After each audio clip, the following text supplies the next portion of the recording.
ሰላም ጤና ይስጥልኝ የተወደዳችሁና የተከበራችሁ የኢትዮኒውስ ቤተሰቦች እንደምናላችሁ ሰላምታችን በያላችሁበት ይድረስ። እነሆ አዳዲስና ወቅታዊ መረጃዎችን አዘጋጅተን ወደ እናንተ ማድረስ ጀምረናል። ከኢትዮኒውስ ልዩ የዜና ውጃዎች ጋር አብራችሁን እንድትቆዩ ግብዣችን ነው። በቅድሚያ አማርስ ዜናዎችን አስቀድማለሁ። የብልጽግና አገዛዝ ከ20 ጊዜ በላይ የሰው አልባና የተዋጊ ጀት ድብደባ ማድረሱን የኢትዮኒውስ የመረጃ ምንጮች ተናገሩ። በአማራ ክልል ጎጃምና ደቡብ ጎንደር ዞን በአየር ኃይል የታገዘ ውጊያ መቀጠሉን ተሰምቷል። በሌላ በኩል ፍቅሩ ሙልዬ የአገዛዙ እጅ መስጠቱን ተከትሎ አነጋጋሪ ሆኗል። ዝርዝር ይዘናል።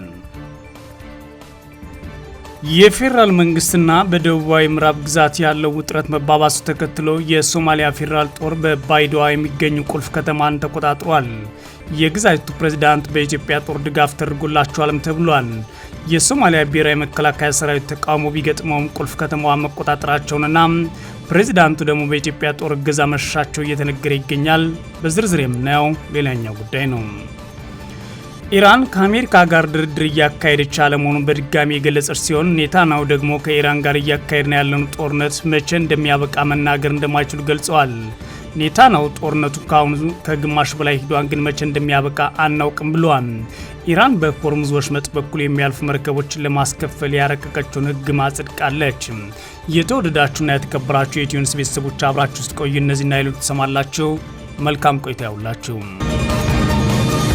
የብልጽግና አገዛዝ ከ20 ጊዜ በላይ የሰው አልባና የተዋጊ ጀት ድብደባ ማድረሱን የኢትዮኒውስ የመረጃ ምንጮች ተናገሩ። ዛሬም በአማራ ክልል ጎጃምና ደቡብ ጎንደር ዞን በአየር ኃይል የታገዘ ውጊያ መቀጠሉ ተሰምቷል።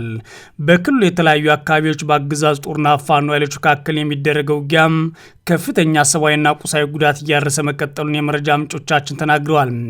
መጋቢት 21 2018 ዓ.ም በጎጃም በርካታ አካባቢዎች የአየር ኃይል ድብደባ መፈጸሙ የተሰማ ሲሆን በድብደባው ቁጥራቸው ያልታወቁ ንጹሃን ሲገደሉ ከፍተኛ የንብረት ውድመትም ደርሷል ሲሉ የኢትዮኒውስ የመረጃ ምንጮች ተናግረዋል።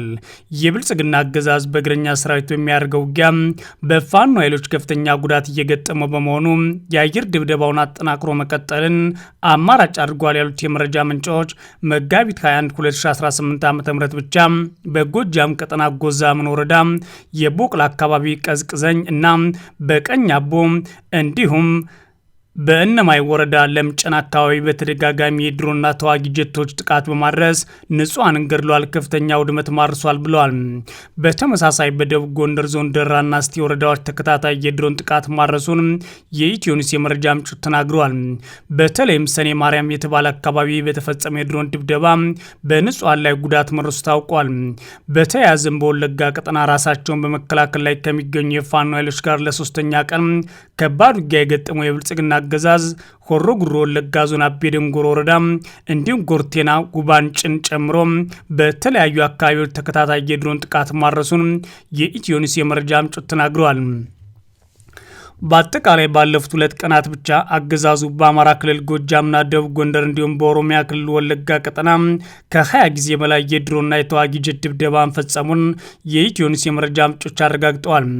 በሌላ በኩል በአማራ ክልል የተለያዩ አካባቢዎች የሚደረገው ውጊያ የቀጠለ ሲሆን በጎንደር እብናት ከተማ ዙሪያና ደራ ወረዳ ከባድ ውጊያ ተደርጓል ሲሉ የፋኖ የመረጃ ምንጮች ተናግረዋል። የብልጽግና አገዛዝ በፋኖ ኃይሎች የተያዙበትን አካባቢዎች መልሶ ለመያዝ ዘመቻ መክፈት ተከትሎ በደቡብ ጎንደር የተለያዩ አካባቢዎች ከባድ ውጊያ ተቀስቅሷል። በተመሳሳይ በጎጃም አቸፈር ወረዳ አሹዳ አካባቢ በተደረገው ውጊያ ሰብአዊና ቁሳዊ ጉዳት ደርሷል ተብሏል። በተጨማሪም በቀጠናው በምስራቅ ጎጃም ዞን ሸበል በረንታ ወረዳ በተደረገው ውጊያ የአገዛዙ ጦር አባላት መገደላቸውን የፋኖ የመረጃ ምንጮች ለኢትዮኒውስ ተናግሯል።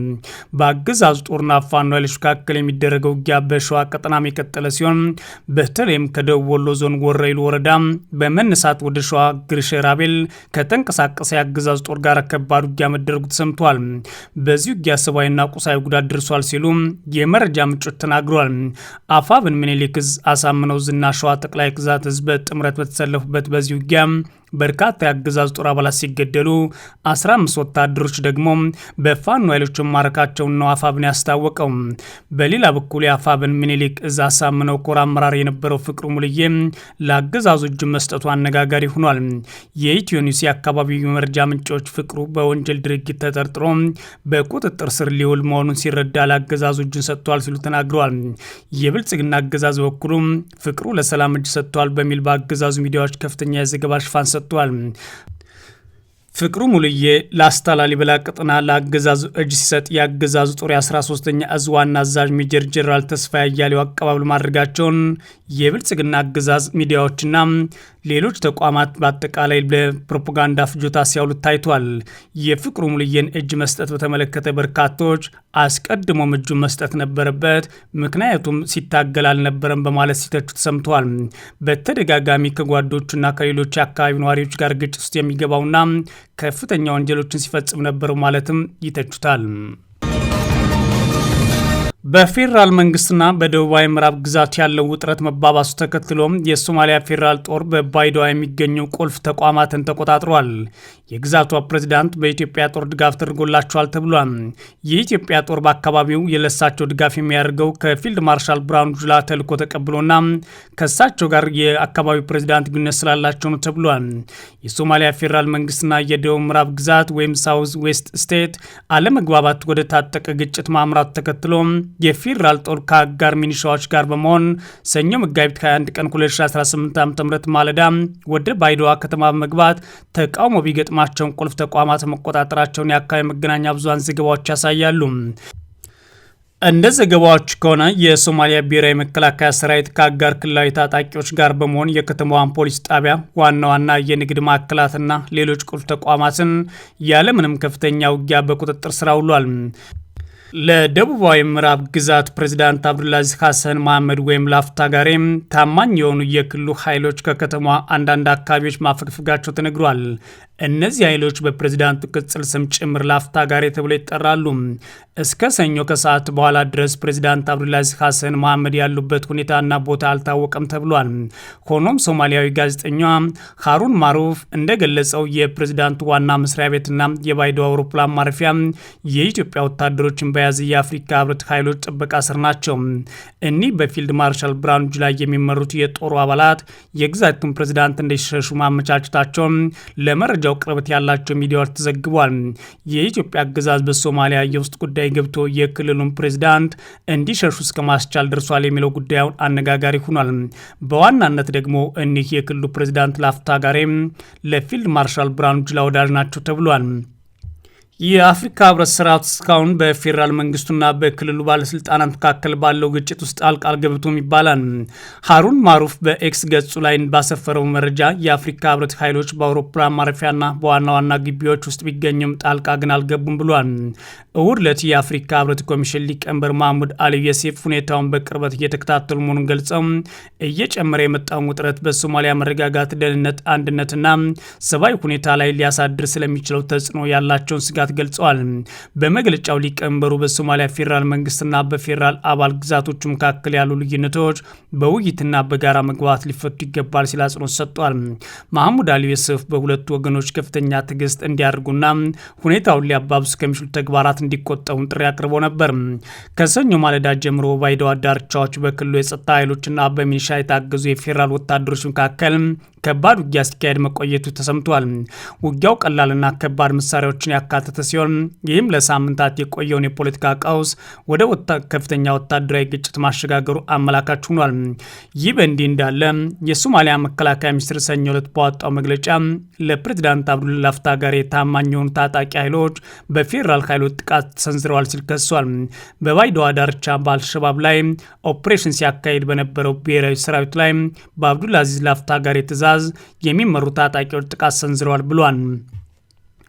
ሚኒስቴሩ አክሎም ሰራዊቱ ጥቃቱን መክቶ ታጣቂዎችን ድል አድርጓል፣ እንዲሁም አንዳንድ ቦታዎችን በቁጥጥር ስር መዋሉን፣ ቀሪው የቡድኑ አባላትም እየተረከበ መሆኑን ገልጿል። ይሁን እንጂ የደቡብ ምዕራብ ግዛት ባለስልጣናት ይህን መረጃ በይፋ አላረጋገጡም ይላል ዘገባው። ፕሬዚዳንት አብዱልአዚዝ ላፍታ ጋሬ ሰኞ ማለዳ በኤክስ ገጻቸው ባስተላለፉት መልእክት በባይዳ ወይም በደቡብ ምዕራብ ግዛት ላይ የሚሰነዘር ማንኛውም ጥቃት ተመጣጣኝ ወታደራዊ ምላሽ እንደሚሰጠው አስጠንቅቀው ነበር። ፕሬዚዳንት ሐሰን ሼክ በቀሪው አጭር የስልጣን ዘመናቸው የሶማሊያን ደም ከማፍሰስ ይልቅ ለታማኝ ምርጫ መፍትሄ እንዲፈጥሩ ጥሪ አቅርበው ነበር። ውጥረቱ የተባባሰው ፌዴራል መንግስቱ ውድቅ ያደረገውና ለአፍታ ጋር በድጋሚ የተመረጡበትን የመጋቢት 19 ቀን 2018 ምርጫ ተከትሎ ነው። የደቡብ ምዕራብ ግዛት ባለስልጣናት መጋቢት 14 ቀን 2018 ዓ.ም ባወጡት መግለጫ የፌዴራል መንግስቱ በዓለም አቀፍ አጋሮች ቱርክ፣ የተባበሩት አረብ ኤሚሬት፣ ብሪታንያና አሜሪካ የሰለጠኑ የጦር ክፍሎችን ለፖለቲካ ዓላማ እያሰማራ ነው ሲሉ መክሰሳቸው ይታወሳል። በተጨማሪም ከግብጽ የተገኙ መሳሪያዎችን በአልሸባብ ላይ ከመዋል ይልቅ በክልሉ ላይ ጥቃት ለመሰንዘር እየዋሉ ነው ሲሉ ክሳቸውን አሰምተው ነበር። ኢራን ከአሜሪካ ጋር ድርድር እያካሄደች አለመሆኑን በድጋሚ ገለጸች። የእስራኤሉ ጠቅላይ ሚኒስትር ኔታንያሁ ከኢራን ጋር እያካሄዱ ያለውን ጦርነት መቼ እንደሚያበቃ መናገር አልችልም ማለታቸውም ሰምቷል። ኢራን ታዲያ በሆርሙዝ ወሽመጥ በኩል የሚያልፉ መርከቦችን ለማስከፈል ረቂቅ ሕጓን ማጽደቋም ሰምቷል። የኢራን ውጭ ጉዳይ ሚኒስትር ቃል አቀባይ ከአሜሪካ ባለስልጣናት ጋር ምንም አይነት ድርድር እየተካሄደ አይደለም ሲሉ በድጋሚ አስተባበሉ። ኢስማኤል ባቃይ ጦርነቱ የተካሄደባቸው ጊዜያት በመጥቀስ ኢራን በእነዚህ 31 ቀናት ውስጥ ከአሜሪካ ጋር ምንም አይነት ንግግር አላደረገችም ሲሉ አስተባብለዋል። የተከሰተውን ከአሜሪካ በተሰጡ የምክር ሀሳቦች ታጅቦ የድርድር ጥያቄ ማቅረብ ነው። ፓኪስታንን ጨምሮ በተወሰኑ አሸማጋዮች በኩል ደርሶናል ሲልም በድረገጹ ላይ ባወጡት መግለጫ ተናግረዋል። አቋማችን በጣም ግልጽ ነው። የአሜሪካ ወታደራዊ ጥቃትና ወረራ በተጠናከረበት በዚህ ወቅት ጥረታችንና አቅማችን የኢራን ማንነት ማስጠበቅ ላይ እያተኮረ ነው ብለዋል።